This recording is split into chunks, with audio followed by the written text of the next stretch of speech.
Bonjour, aujourd'hui on va vous présenter les actinomycètes. On va faire tout d'abord la toponymie. Ça vient de deux mots. Premier, acti qui signifie rayonnant, et du deuxième, mycète, qui signifie champignon.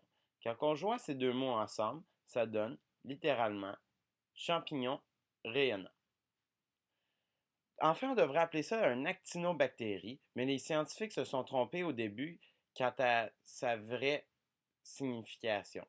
Donc, on va vous expliquer ici pourquoi. Tout d'abord, la raison que c'est une bactérie, c'est qu'il réagit bien aux antibiotiques et qu'il est résistant aux fongicides. Par contre, ce qui a permis aux scientifiques de croire que c'était un humicette, c'est la présence de if. Mais quand on regarde la composition de sa paroi, on peut observer clairement qu'on a affaire à une paroi gram+, ce qui est bactérien, évidemment. Mais l'apparence générale a permis aux premiers scientifiques de croire qu'on avait affaire à une mycète. Donc, voici le règne de l'actinobactérie. Tout d'abord, elle fait partie du monde des vivants. Son règne sont les prokaryotes. Son embranchement, les actinobactéries. Sa famille, les micrococcacées. Son genre, les actrobactères. Et enfin, son espèce, les Actrobacter ramosus. Donc, maintenant que nous avons défini ce qu'est une actinomycète, nous allons analyser une espèce plus particulière pour démontrer quelques caractéristiques qui lui sont propres. Nous avons choisi l'Actrobacter. Cette espèce, comme son nom l'indique, fait partie du genre Actrobacter qui signifie bactérie à jointure.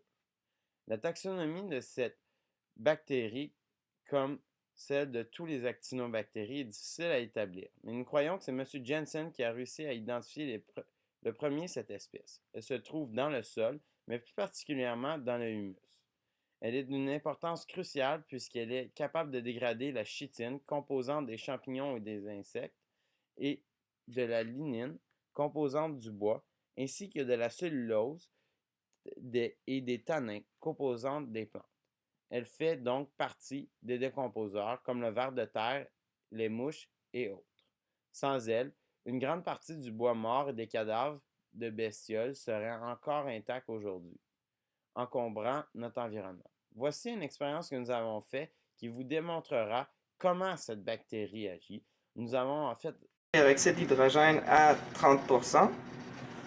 On va le mettre dans un cylindre gradué de 25 ml.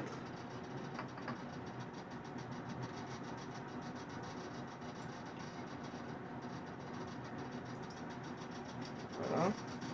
On va le vider ici dans un Erlenmeyer.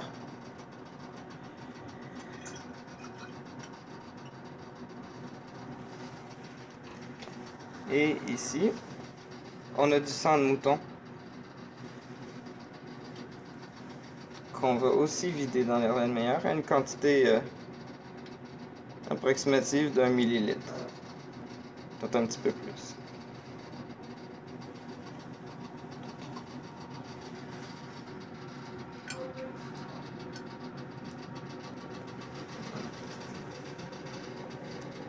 Donc on peut voir ici que le sang se fait dégrader ou émulsifier. Création d'une petite mousse blanche.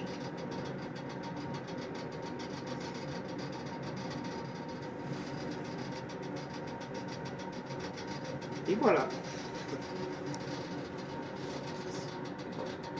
Donc, comme dit plus tôt, Actrobacter ramosus est de gram positif et en forme de bacille irrégulier lorsqu'elle se reproduit en laboratoire et en forme de coque dans la nature, ce qui est explicable par le fait qu'en laboratoire, elle se reproduit à répétition, la déformant en l'allongeant dans la mitose.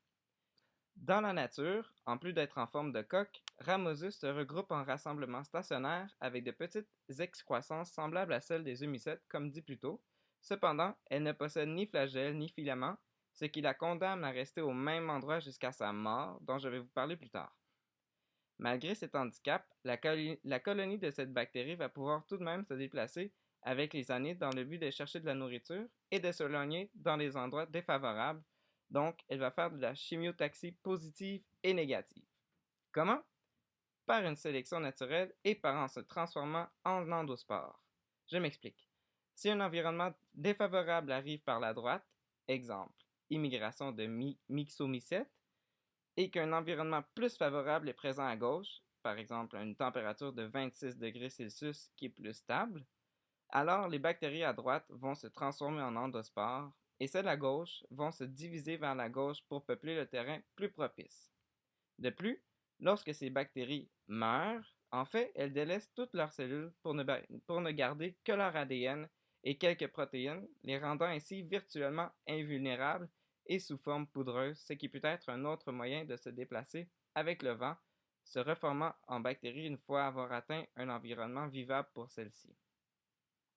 Comme vous avez pu le constater, Arthrobacter ramosus se nourrit de matière organique et tire aussi son énergie de cette façon, ce qui fait d'elle une chimio-hétérotrophe.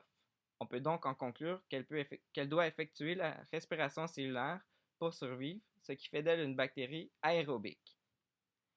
Arthrobacter ramosus est très mal connu. Par contre, nous sommes en train de découvrir tout son potentiel petit à petit. En effet, en plus de dégrader les matières mentionnées plus tôt, nous avons récemment découvert qu'elle était aussi capable de dégrader certains pesticides, herbicides et métaux lourds comme le chrome et le mercure avec des enzymes qu'elle synthétise.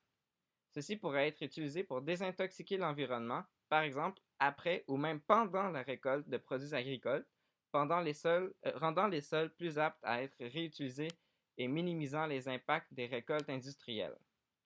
Par contre, ces enzymes sont à leur plein potentiel dans un environnement à un pH de 7,4 et une température de 55 degrés Celsius, ce qui est rarement le cas dans les sols d'agriculture qui ont un pH plus acide et une température plus basse. Nous savons aussi que cette bactérie qui peut se trouver dans les cas exceptionnels dans l'océan à certaines profondeurs peut dégrader des hydrocarbures, ce qui est très apprécié par les compagnies pétrolières lorsqu'un déversement accidentel survient, puisqu'en éliminant une partie du pétrole déversé, l'impact négatif écologique sera réduit considérablement. Cependant, cette souche de Arthrobacter ramosus ne peut pas se trouver à toutes les profondeurs. En conclusion, ce micro-organisme précédemment catégorisé comme un champignon et présent en très grande quantité dans nos sols est encore très peu connu, mais nous pourrions gagner beaucoup en la connaissant davantage. Merci de nous avoir écoutés.